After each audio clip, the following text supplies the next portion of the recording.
What is going on, movie meals? Look at this on the podcast Weaver Wire. Got 4 little screens that are going to be up here. We've got special guests. We did a Star Wars discussion a week or so ago. Obviously, Kyle, main part of the channel. You love him. Oh, that's the guy. We've got essays about everything art himself. Nick, my brother, is here for a little discussion. Alex Augusta, you might know him from our 90,000 viewed video together. The one without me? Yep. And we have new to the channel, good friend of ours, Zach is here to join us. Welcome to the show, my guy. Thanks for having me. All right, we're here to talk Avatar: The Last Airbender because it's all up in the news now that Netflix has it. So we're just going to do a free-form discussion and just talk about the show, why we love it. I'm sure at some point we'll get into a big discussion and debate about Legend of Korra, but we'll see if we get there. So let's start with it. We, at the time of filming, tweeted and got some questions. So, Nick, what's that first question? We might start off with that.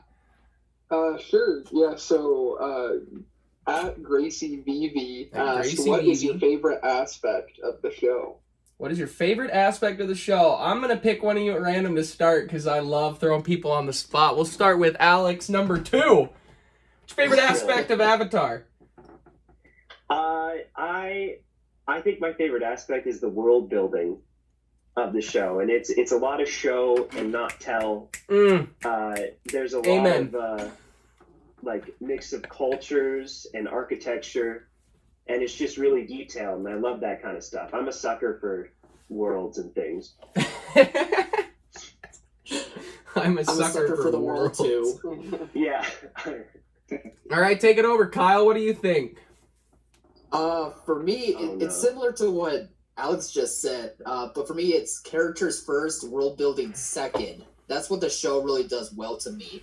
Like, yes, it's a new world that they introduce to us here with the show, but they take the time to set it up in the right ways to introduce things where they really count or where they really matter, almost to the point where it seems like foreshadowing for further episodes or seasons, but they really take the time to introduce us to characters first, to make us care whether we like them or not.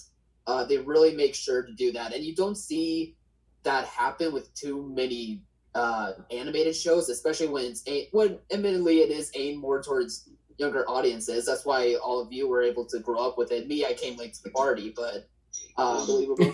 That's just, I know, unbelievable. So did Alex, the other Alex, right? I finished it late to the party. I watched the hell out of the first 3 seasons or 2 seasons, sorry, and then I finished the third later on. Yeah, after high school. I don't know if people really remember this, but Avatar got canceled and then was brought back. Yeah, the writer's strike. Yep. Was it 2007 or 2008? Yep, because I remember, I will never forget that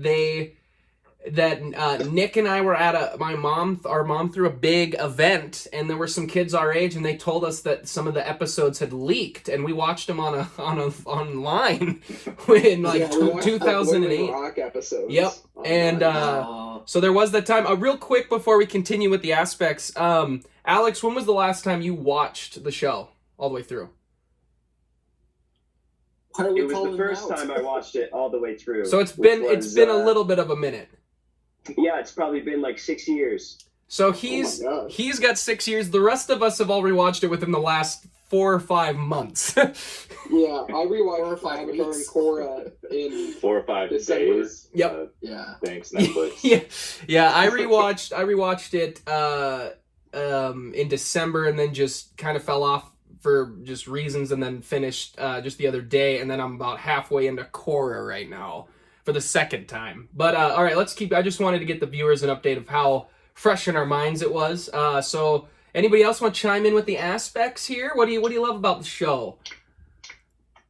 I think my favorite part has always been the thematic concept of destiny versus free will. And I think what really is great about the show is that it takes that idea and it's more than just Aang and Zuko. every single character seems to have this convoluted idea of what they think their destiny is, and then ultimately they get to make a decision. Down to like characters like Zhao, right? Admiral Zhao. It thinks it's his destiny to kill the moon spirit, and there's this constant just bombardment of free will versus just what's bound to happen anyway, and that sort of tension just carries a lot of the conflict in the show. So I think that's always been my favorite part. And to bounce off that, mine's pretty similar to Zach's. My favorite part is the characters, and specifically how the characters deal with trauma in the series, and I like it so much that I even made a video about it, so no reason to flex there. But his channel will be linked in the description. Essays about everything art. Go check him out. Little plug. Gotta plug him. But, so what I really like is how every character has some sort of trauma that they have to overcome, and it's in a similar way of like them making a choice. They have to rewrite their story almost. And like for Aang, he never really comes to terms until the end of the series with what he did and how he left the monks originally, and so that trauma goes throughout. Then you see gendered trauma through Sokka and Toph. And then Zuko obviously has unbelievable amounts of trauma, and just how it handles that, I think, was the reason the characters are so compelling and so well written, is how they view trauma, and so that's always been my favorite part of the series.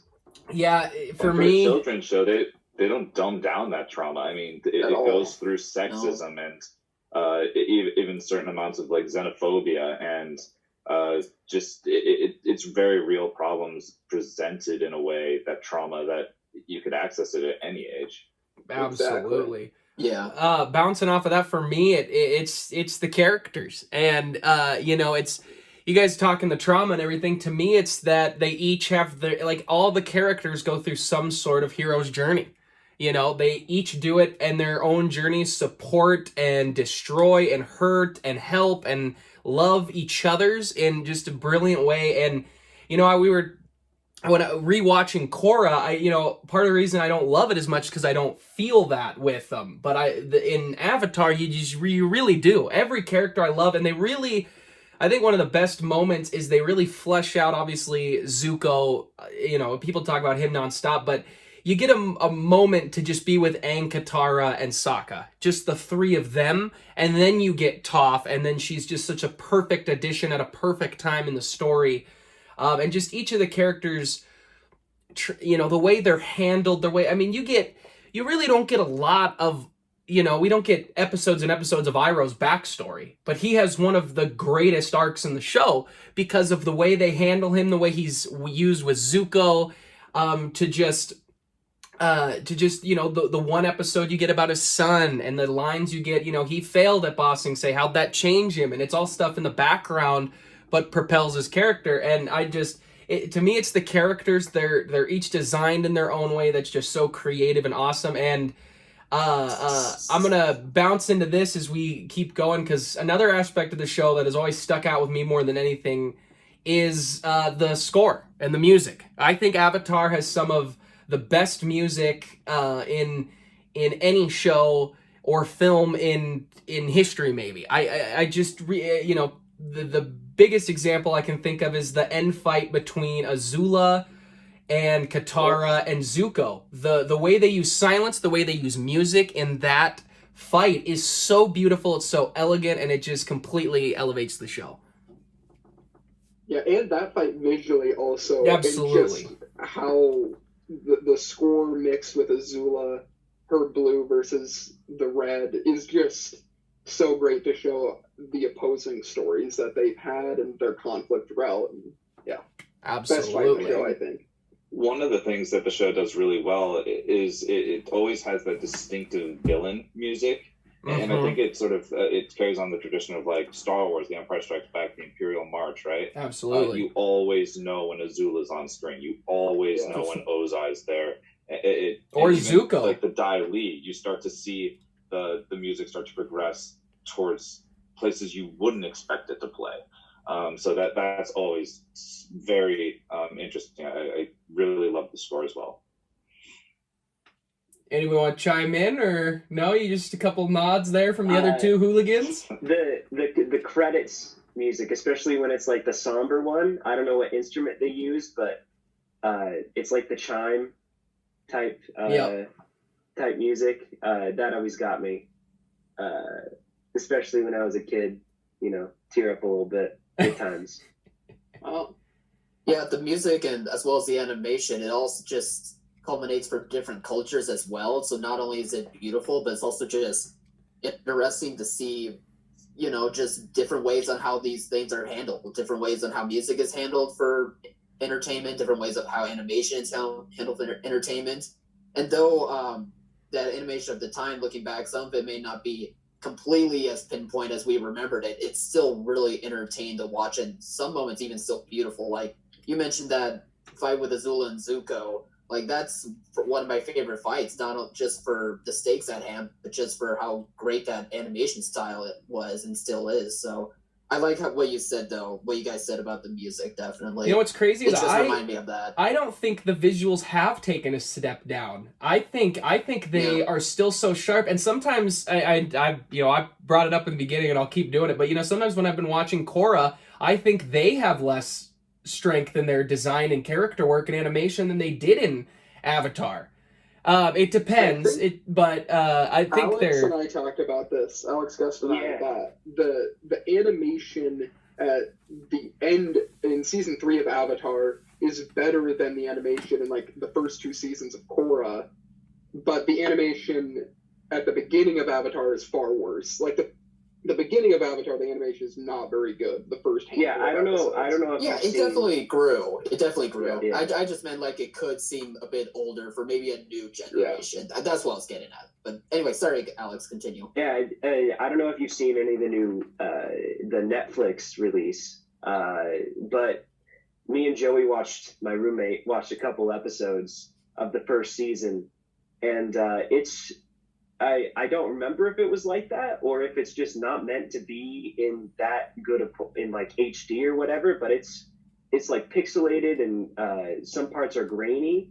I think it could use a remaster, and I think it deserves a remaster, seriously, especially Maybe for it's first your 2 internet. seasons. Yeah. Really just like the first half of the first season. I really never felt that at all. To me, it's just, Yeah. obviously it was, at the time, that was a new show. Nickelodeon taking a risk on that type of show, so they're going to get a specific budget restrictions. As it got more ratings and views, they get more money. Off of that point, we had a little edit in there, and Nick and Alex switched screens during that time, apparently. But switching themes with Avatar, I always say to... when I ask people, do you watch anime? And I always get the reaction, no, from most people. I always say, well, do you watch Avatar: The Last Airbender? And they go, oh, I love Avatar. It's like, okay, so you watch anime then. Because it's, Avatar is so influenced by the style, the themes, the way they don't dumb down anything. And Avatar is completely inspired by that. You see it obviously with the culture, the music, things like that, and it's a perfect segue. Obviously, anime is now getting bigger in the West. At the time when Avatar came out, that's probably the reason it had some rating struggles. But it's really picked up now as anime is also picking up in the West. We're seeing, even shows like, I lost my train of thought there. But anybody want to chime in off of that? Well, I think you kind of nailed it, Alex, because when I was growing up, I didn't watch any sort of anime. I wasn't even watching Avatar at the time. Not that I didn't think it was cool looking or disrespected it or anything. It just didn't seem like it was for me. But now that I finally have seen Avatar and Korra, it really did open my eyes a bit more to anime, and it has encouraged me to check out all other types of anime. Not as many as all of you have probably, but it at least has opened a door for me. That's for we sure. all know Batman. It was a good intro point. We all know Batman Beyond is anime. We know it. It technically should be. Close enough. Close enough. Anyone want to go off a point off that, or should we change the topic to one of those other questions, Nick? Yeah, we can go into a question. Sure, let's do that.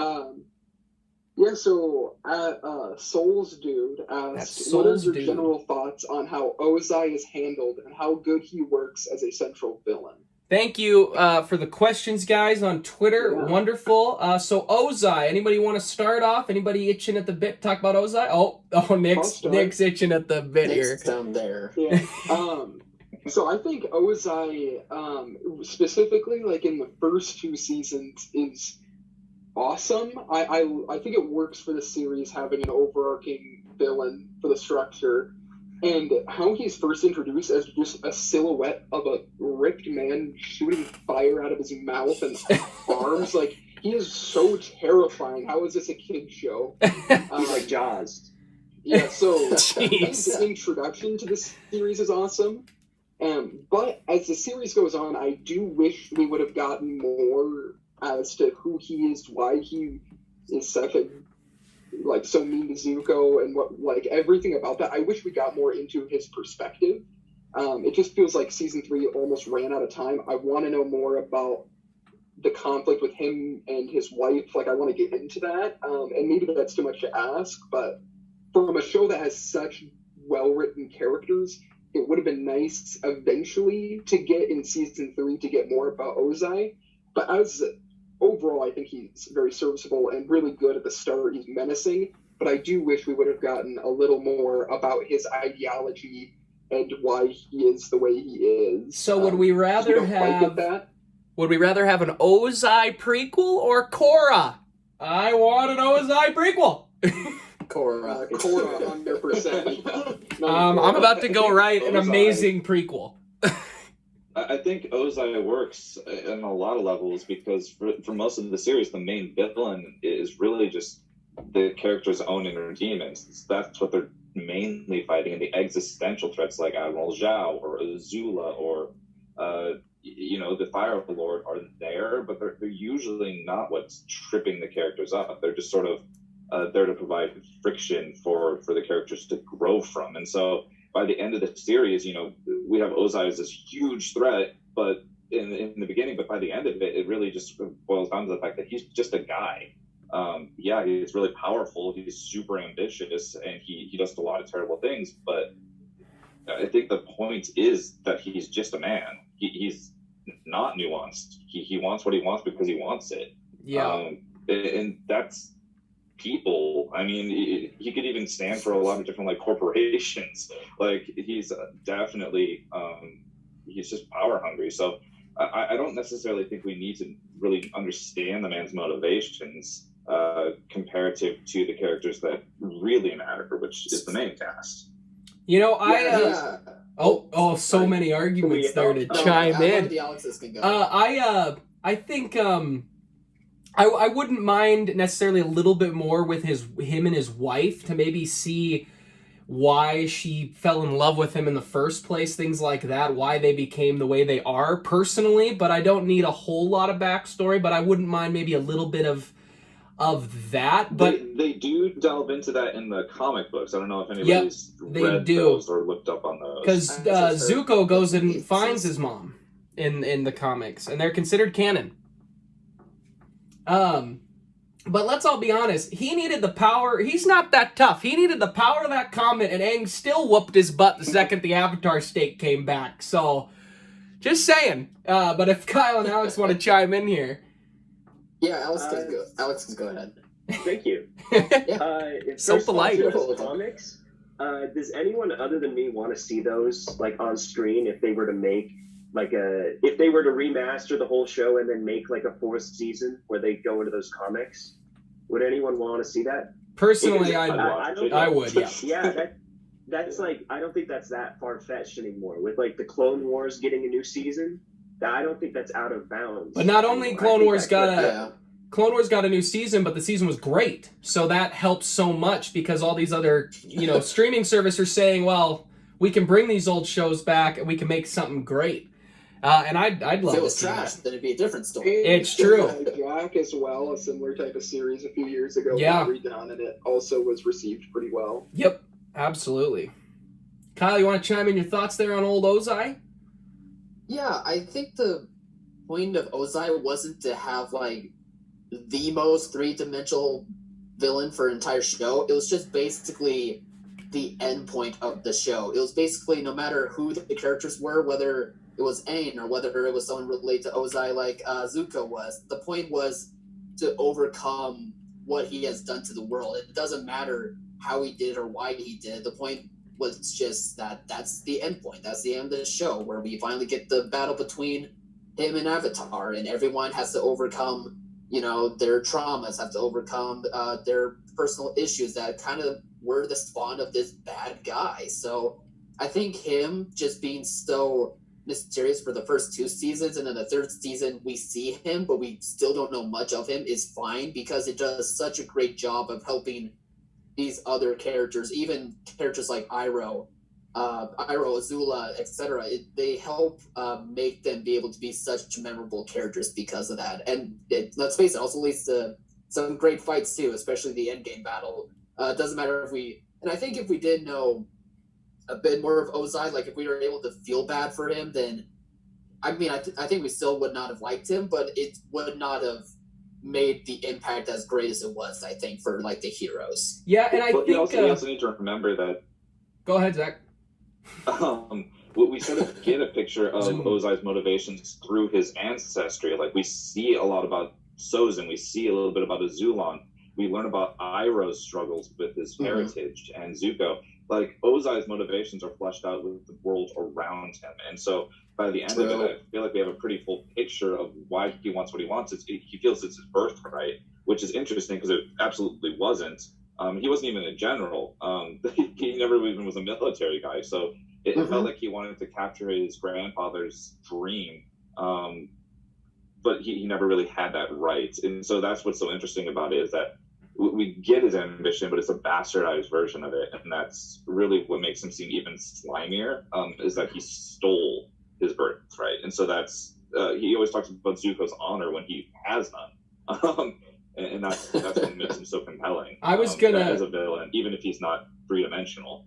Zach, I was gonna say something extremely similar, going back to what I said with Iroh, is that Iroh's really fleshed out. Obviously, we get the half a quarter of that episode about his son, but he's really fleshed out by the people around him, and I think Ozai's the same. I agree with you there. It's I think back just to the moment where Katara at the end finds the baby painting of him and says, "Oh, look at Zuko," and he's like, "That's not me, that's my dad," and that it fleshes him out because it reminds us as an audience that you don't start a bad guy. That tells us he grew into this, and there are lines in the flashbacks with Zuko's mom saying, your dad has his ways, this is how he handles things, and explaining that through Zuko. So I agree completely that he's really fleshed out through that, and I think he's such a great overarching villain because it propels us forward, but then it amps up the rest of the villains. I think because he's the end threat, it adds a little more to Azula, because Azula wants to be the end threat. And so she wants to be her dad. And we see just such a mental breakdown at the end when she's now the Fire Lord.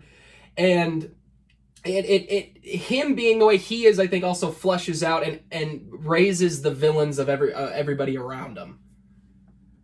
Yeah, to clarify, I don't think he's a negative on the series at all. I think he's really good, and I just think I don't think it would have taken away anything. I think it would have added to the series, and maybe it was a slightly missed opportunity, but likely from the fact that they just didn't have enough time to really add it. I'm not saying have 3 episodes about Ozai's deep backstory, but I think they could have added a little bit more to make it, I don't think adding more characterization to a character would ever remove any of the tension away from the final fight. I think it would just add to it, but I also don't think it's a huge negative, especially for how this series is structured. But I would have liked a little more. I would have been happy with it, but how it is, I don't think it's a huge negative or a negative at all. Right. I mean, who knows? Maybe the live action show is going to do that. That's true. I think they're still going forward with it, right? Oh yeah. I've actually we up to date on some of that. We just got a question on Twitter that we can talk about a little bit later if we want to talk about live action. Let's segue now. Okay. Kyle brought it up. Unless Alex wanted to chime in there if he had something to say, and then let's move to that question. Yeah, I do have a little something to say. What a guy! To the positives of him being a 2-dimensional, straight up evil character, I think it makes it more believable to the audience that the show would allow Aang to kill him at the end. And so I think for the audience, it might add more tension. So because he's just so evil, and a lot of the audience probably thinks, he needs to die, and Aang should kill him. And I'm not necessarily I don't think adding characterization to it necessarily should be viewed as trying to make him more sympathetic. I just think it could make his philosophy more interesting, which could make him just as evil. I don't think explaining a character necessarily makes them less villainous. For sure. I want to real quick go off of Alex's point there, though. The way he is as a villain, you're right. When Aang says, I'm going to fight him after the comet, I don't think I can beat him, and Zuko says, no, you have to fight him whether you're not ready, and he goes through this whole journey. When you first watch it, and Aang leaves, and he's, he has the one of my favorite moments is him going through past lives and even talking to some avatar we haven't met yet, and their advice, and all of them saying, even another air nomad, saying, you have to do what needs to be done, you have to end this war, and you've got to take him out. As an audience member at the time, you're like, yes, you have to, Aang, we get it, you gotta finish the job. And then that makes the whole, I took his bending away. I think that because it is kind of a twist, it's kind of a surprise on that ending with the first time you watch it, and I think it makes it even more impactful as his punishment, that he doesn't that Ozai doesn't get off. He now has to suffer for the rest of his life without his power, which is what he craved so much. He wanted to be the strongest. He wanted to conquer the world with it, and that being taken away, I think adds so much to why I love him as a villain, that he also ends up having to suffer after, I guess. Maybe I'm sadistic. Well, it also adds wisdom to the Avatar, who's like, sure, eternal being. All of his past lives are telling him you need to do this, this, and this. And it shows that even a being that is as old as pretty much time itself can mature and grow across lifetimes. It's a positive message that literally somebody who's been the same way for lifetimes can change. It also gives Ozai the opportunity to change. Not that he's ever going to take it, but that's sort of just that message of eternal growth that is super encouraging for the younger audience it's intended for. Yeah, and one of the reasons that I think that moment is so awesome, and it's an accumulation of a lot of Aang's character development, and I might be going a little off because I think that moment's a lot more about Aang than Ozai. For sure, I would agree. That one of the reasons also, throughout the story, the Avatar state, even though it's the most BS thing, because if he uses it, everyone knows that he's stronger than everyone, but it never feels like that, because the reason that the Avatar state isn't being physically strong to be able to use it, it's all mentally. Aang has to be satisfied with himself mentally to be able to use the Avatar state, and that's shown beautifully with when he walks up to it at the end of season 2, and then he hops off because he doesn't fully come to who he is. And that moment is so awesome because Aang knows that there's a conflict in himself between the perfect view of the Avatar and making the decision to kill someone when he doesn't think so, because he was also raised as an air nomad. And so it's this beautiful thing where when he finally comes to the conclusion that he can take this different route, and this is his path that we've seen him struggle with throughout 3 seasons, and he's finally able to perfectly use the Avatar state because he's done that. And it's just the perfect connection between how the Avatar state should function and how Aang has come to terms with who he is as a character, rejecting the traditional avatars, and it's just and he's 10 years old. He's 10. Totally. Yeah. He's 10 years old. 12. Or 12. 12 years old. Well, he starts at 12 and he's 13. Yeah, 13 or 14. And he makes that decision. He sticks to his own values. He's great. But why don't we segue to that live action question? Yeah, so the question is a little off, but I think I can spin it. At Kevin Moore 23, love that guy, our cousin, asked, why do you think animes such as Avatar and Death Note have struggled so heavily when placing live action? And I just think we can switch that to what do we think about the live action Avatar series, considering things like Death Note, which have such great source material, have been butchered in live action. Yeah. Like, what are our expectations for it and things like that? I'd like to start this one. I have said this for a long time, and it comes down to me, really to budget. I think you need a massive budget because anime delves in such, and Avatar too, it's such a world, it's such an interesting, creative, unique take that animation allows that live action doesn't always allow for if you don't have a massive budget. That's why, you know, Avengers Endgame and Infinity War are so great, because their budget is so massive and they can make that world as insane as it needs to be. But it also comes down to storytelling. You can't have a guy like M. Night Shyamalan write a crappy script, but then you also give him a bad budget and it takes 5 guys to lift up a rock I could pick up and throw.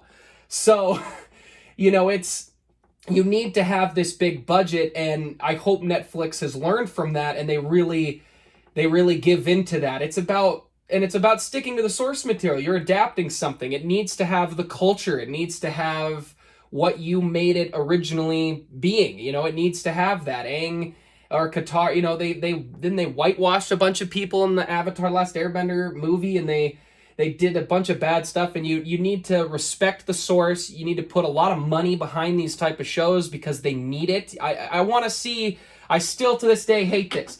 Aang at the end of book 1 turns into a giant glowing fish, and he slices boats in half, massive boats in half. M. Night was like, let's make a big wave, and it pushes 3 boats of a massive fleet out of the way. You need a massive budget. I want to see Aang live action ripping through boats. Sorry, rant over. Somebody else go. I gotta cool down. Well, to be fair, it was 5 boats. It was not. It was 3.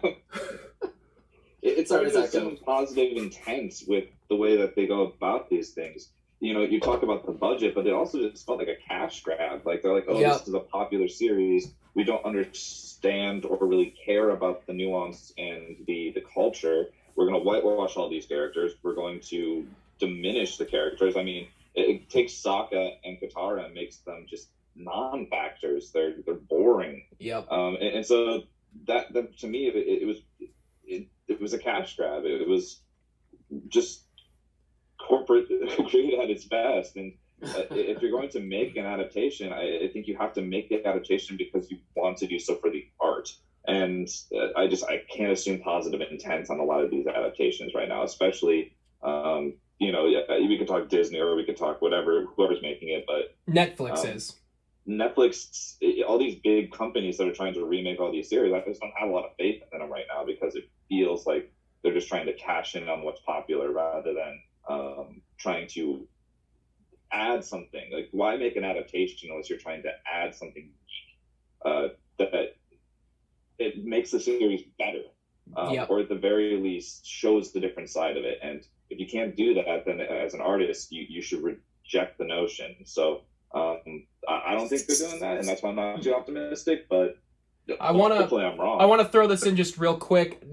When M. Night made his movie, the creators were producers, but were not heavily involved. The original creators, the original writers were not really involved. In this, they're the showrunners. They're in charge of everything. Good. So that's a major positive step forward. But anyone else live action here?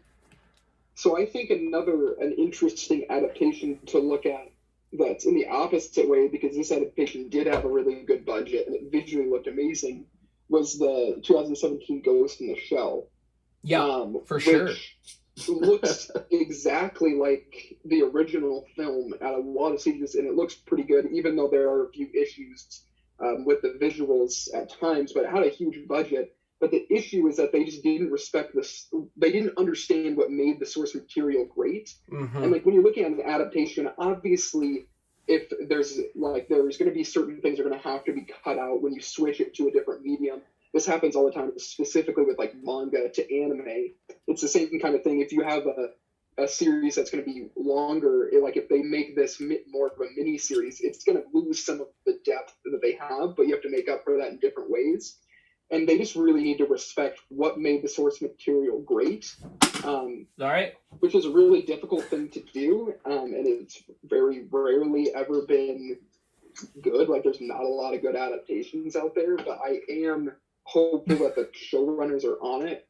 That the original creators are the showrunners, and that if they're allowed to have a lot of creative control, then I think a lot of really good things could happen. But I, like any adaptation, I'm scared, and I don't think just having the big budget is necessarily going to make it. That's like, just for sure, for sure. Because Ghost in the Shell was not, and I wish it was. I didn't mind Ghost in the Shell. To go off on a little tangent on Ghost in the Shell, not to get too off topic, but I love movies, and I also love bad movies.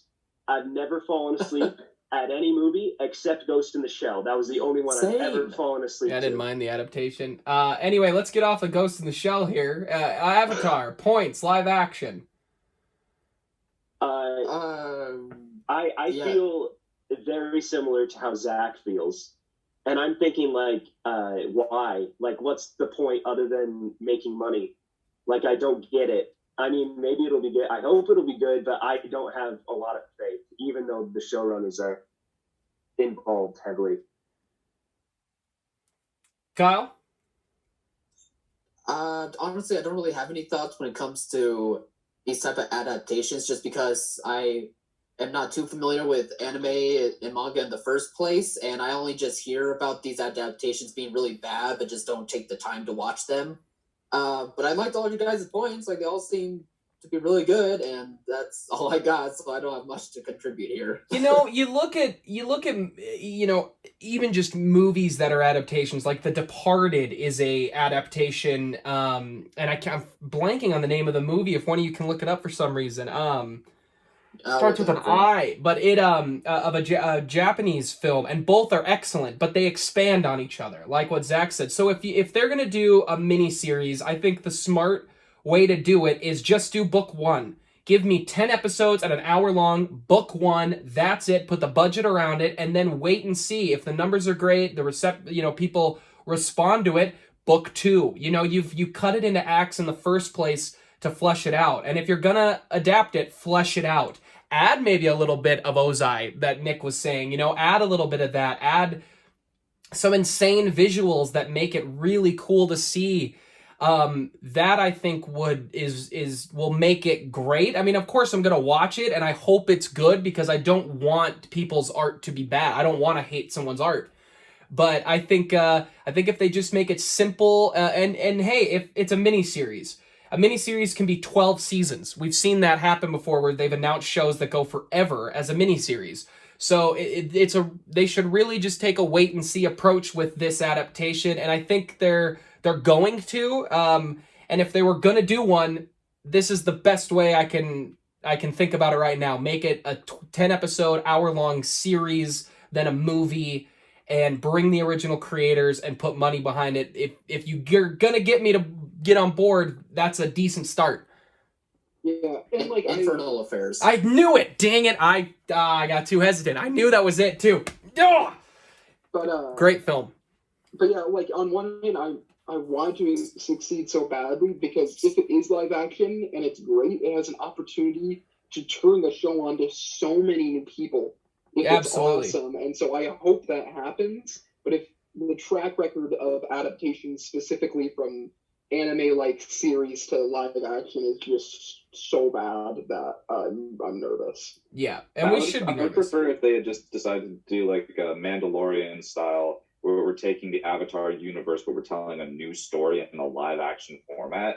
That would be something I'm all for, especially with the original showrunners. But to retell the same story we know, it just feels like there's a lot of hubris involved to think that you could do it as well or better. And if it's just going to fall short of expectations, what is really being added? So that's where I think I have that hesitancy. For sure. Yeah. All right. Do we have any questions currently? Are we slowed down on our tweets right now? All right. No worries. That's all the questions on Twitter. That's what happens on a small channel. All right. Anybody got just a point they want to start, question, go off of, something in the back of their mind they'd like to touch on here? I am very curious if people want to rattle off what their favorite episodes are. I was going to ask the same thing. You too. Oh my gosh. Favorite episodes. Oh my goodness.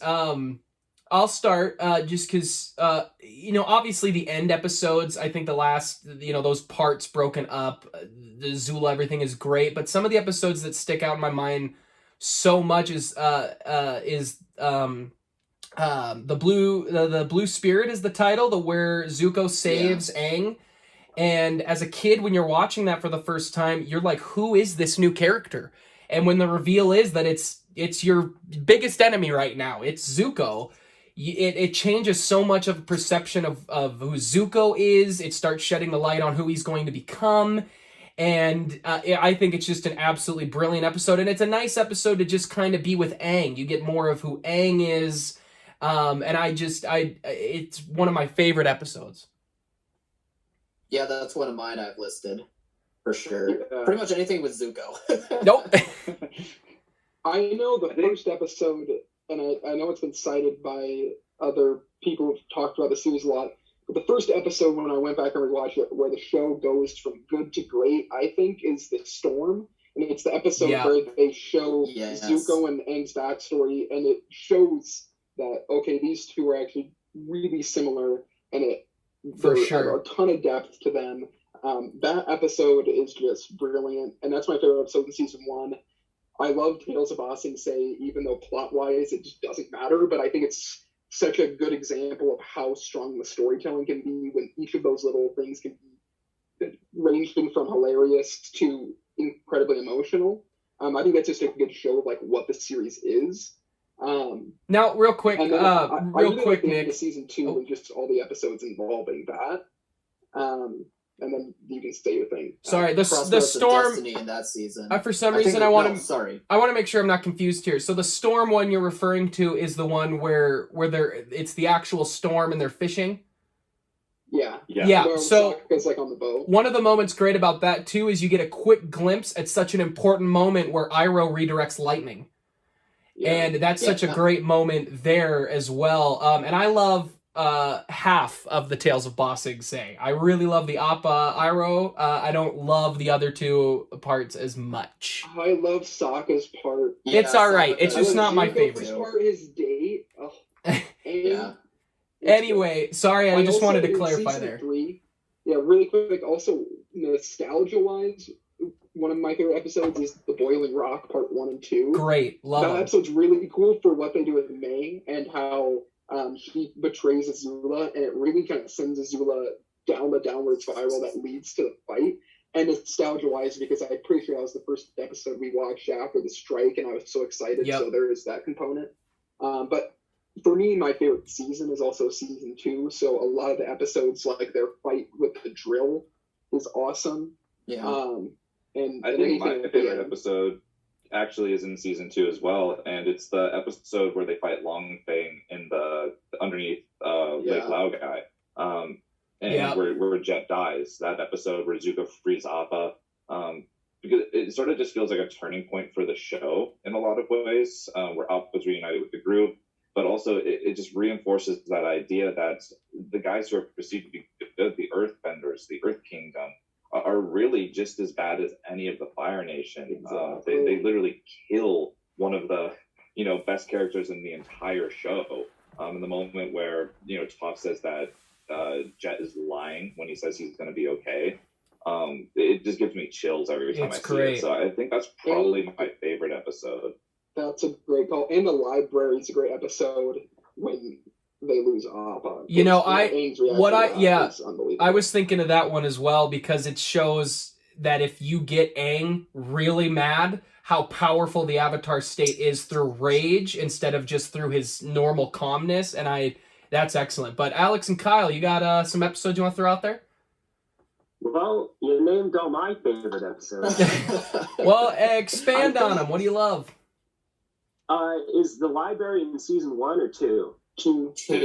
Talks in it. Yeah. The library, I don't know.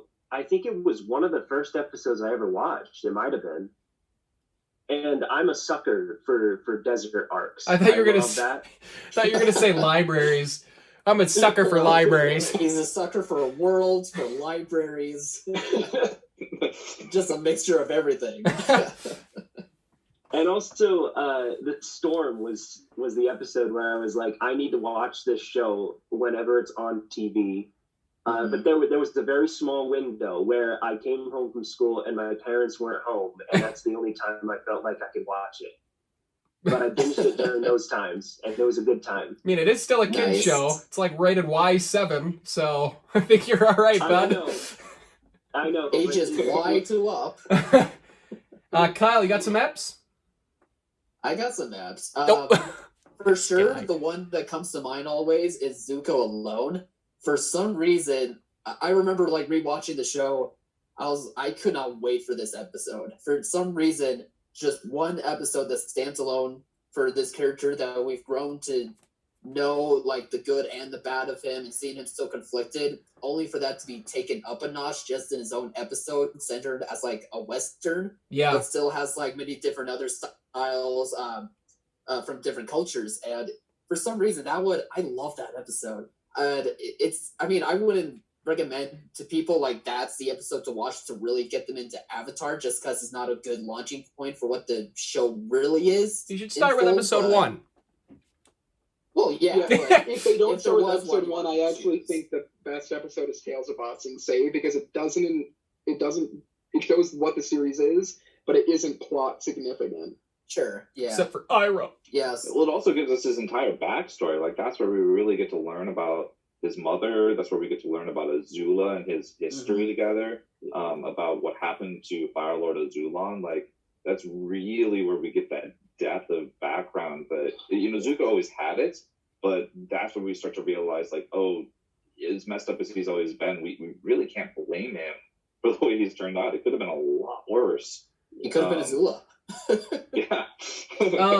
One episode for me that I necessarily didn't love first time viewing, but through repeats have really come to love because of really the impact it had on the characters. And I'm blanking on the title, but it's when they meet Zhang Zhang and Aang Burns Katara, because it really it's a big reason he can't firebend. He doesn't want to firebend because he only views it as destruction. And as an audience member, you view it that way because that's all we're seeing is fire uses destruction.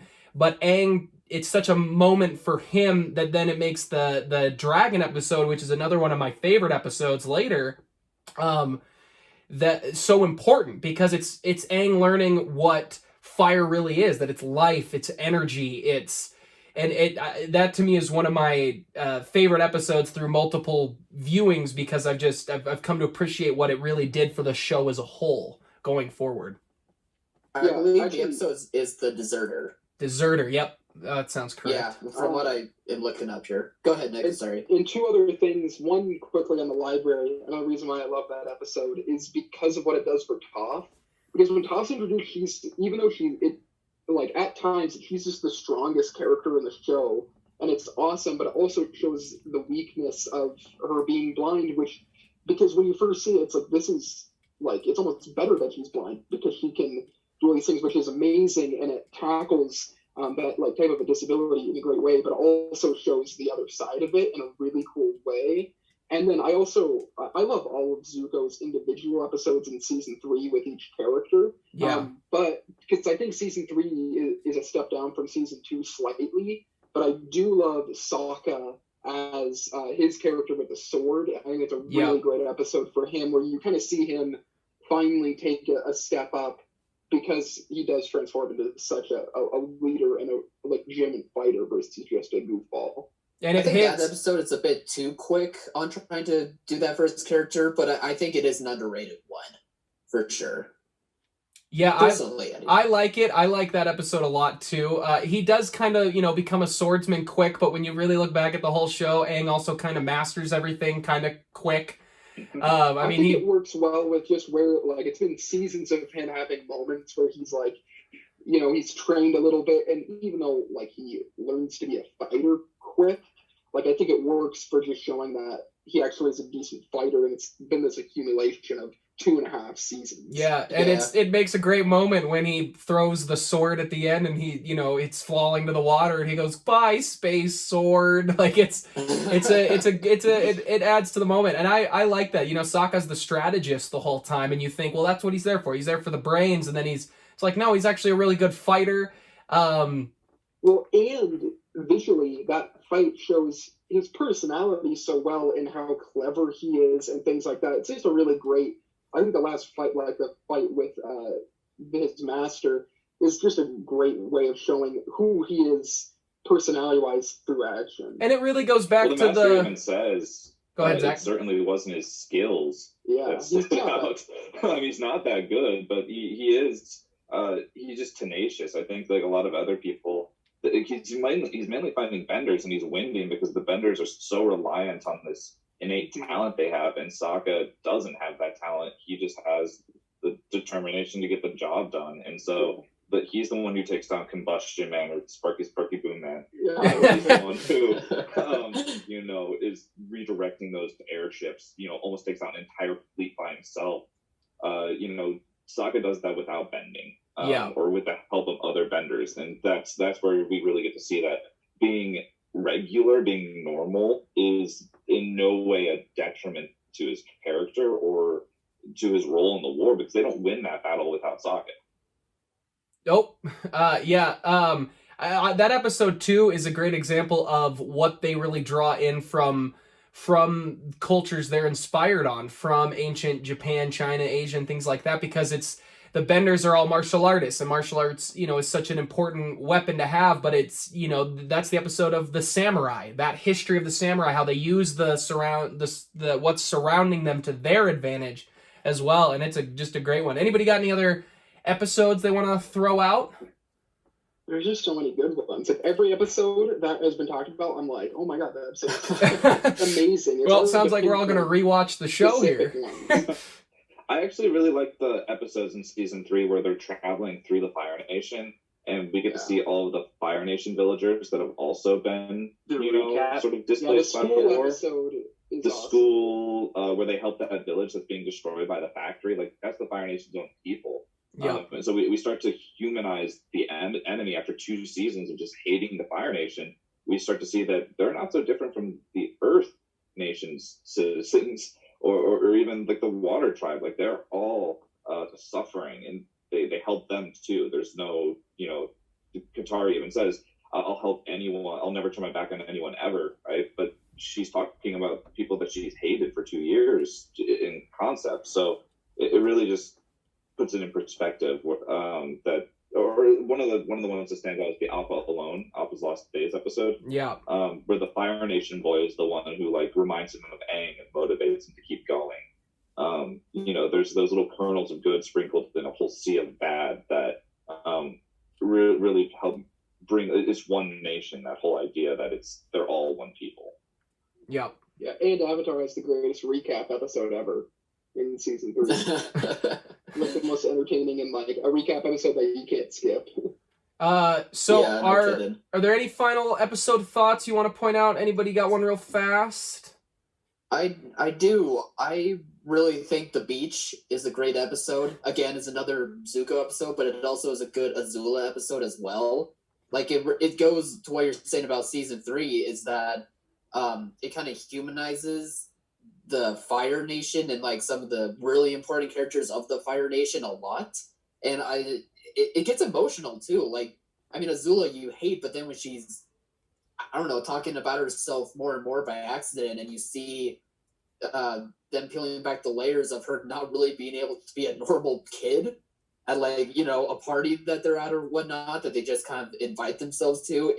I think it's a really underrated one that really helps make Azula even more complicated and just makes Zuko even more awesome. I don't know if I mentioned, but I love Zuko. And I even think that episode does a lot for Azula's characterization in the fight, and when she starts to lose it even more, because you understand where she's coming from, but I also think that makes her more terrifying.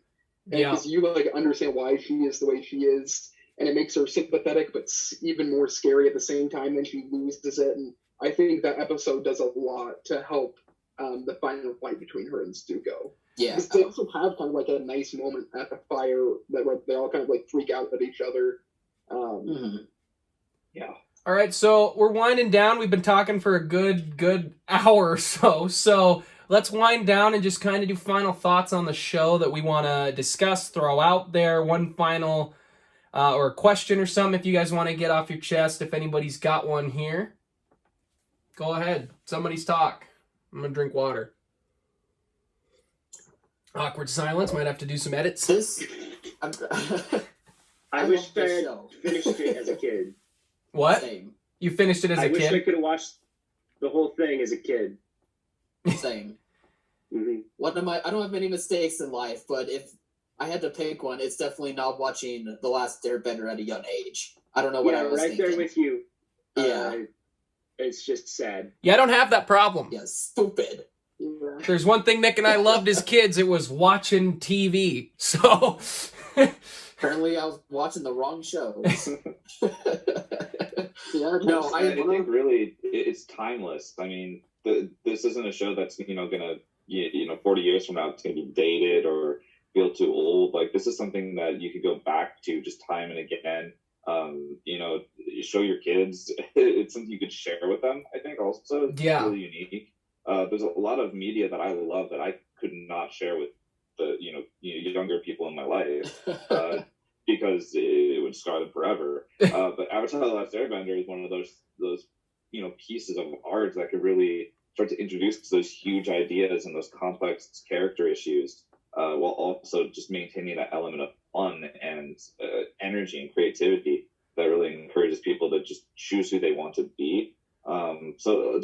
It's a kid's show, but it speaks to everyone, and that's pretty special, where you could take something and simplify it to the point where even big things feel accessible to little people. So I just think there's a lot of value in so many ways, and that's why it's my favorite show of all time. I mean, that it is incredible. Yeah, it's definitely. Oh, jeez! Now we're talking a lot. Yeah, I'm gonna go.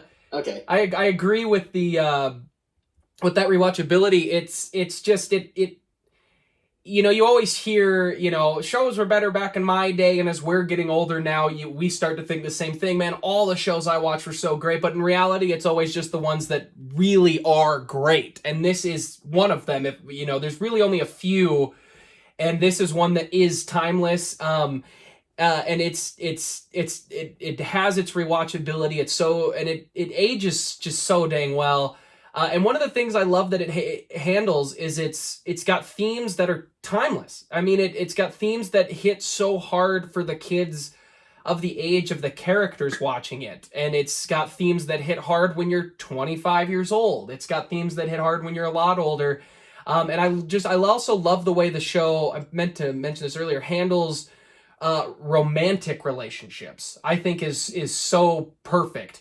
Because they don't just kind of jump into it. They really let it develop, and you see the difference of how Aang at 13 reacts with his first kind of love compared to Zuko, who's a little bit older, and it's just wonderful. But any other final thoughts from the other three here?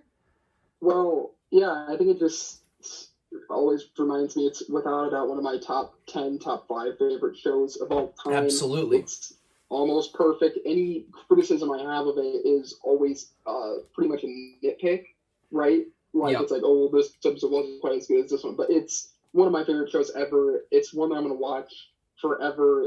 It's one that grows in complexity every time I watch it, which is so important that I always find something new out of it thematically and just with the characters. It's one I'm going to watch probably for the rest of my life, and I could talk about it for hours. Yep. Kyle, Alex?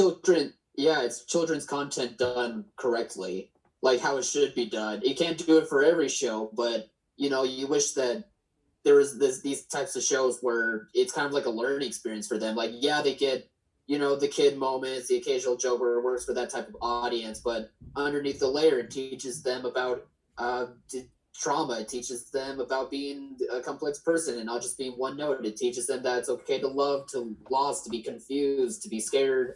etc., etc. I could go on. It Preach. teaches you about different cultures. And Amen. It teaches you about animation and music, really, if you want to think about it some more. And I really do wish that I saw this when I was younger. I am very dumb. I would have been such a smarter person had I gotten this show. And I implore people to rewatch this or check it out the first time. I don't think you'll be disappointed at all because it's fantastic for all ages, despite it being rated TVY7. Yeah. Alex? Yeah, I think or Nick? what thing it shows is that, just real quick, and I'll let Alex talk, is that, like, even though it came on Nickelodeon, it's a kid's show, it has more depth than 95% of shows that are meant for adults. It just, isn't maybe as explicit at times, but it handles things in a far more mature way than 95 of the things that I watch or read, to be honest. Yeah. It talks about those mature themes way more than the shows that just show them. Yeah. You can watch an MTV show that really just shows you the conflict without really delving into it. And Avatar manages to tell you about it, even show you a little bit of it without ever becoming explicit or just inaccessible. And you walk away from Avatar feeling like you learn more about the human experience than any show like Game of Thrones or stuff like that, which can still have a lot of value, but somehow they managed to do that without that extra added edge, and it's really just impressive. It doesn't make it better; it just makes it more impressive. Alex, final thoughts? It's amazing what the showmakers can do in 22 minutes. Yeah. Of each episode. Mm-hmm. Yeah. I watched The Storm today to prepare for. Can you hear me? Yep. Yeah. Can hear you. Sorry, everything is running out of batteries. My phone and my AirPods, it's almost out. I got 1% on the phone. Oh, goodness. Make it count. Yeah, I'm definitely going to pick Just up plug it in. From The Storm after this, and I'm going to watch the series. Good. Again, for the second time. And I'm really excited about it. Yeah, it really is something you just want to watch. It's one of the shows I want to watch with my kids one day. It really is just such an excellent show. And at the end of the day, too, it's cool. You guys are shooting fire out of their hands, and how cool is that? Like air, people are making waves and blood bending. It's crazy. That's another episode I love, is the first blood bending introduction. That is, it's dark, it's creepy, it's a power. It shows how water has always been some calm and cool, and it's really no, it can be used pretty violently. Sorry, threw that out there, but guys, clearly the show is great because we lost track of time. We were aiming for 45 minutes. We went beyond that. So thank you for checking in. Thank you to those who sent in a couple tweet questions. That was awesome. Thank you guys so much. Remember to like, subscribe, and share here over at Movie Meals. Kyle and I are pumping out content sometimes. Depends on how busy we get. Nick, essays about everything art. Thank you, Nick and Alex and Zach, for your first time being here. It was awesome. I loved this conversation. Let's do a part 2. Yes, please. Let's do a part 2. All right, guys. Yeah, and as always, thanks for watching, Mom. See you guys. Everybody yell bye. Bye.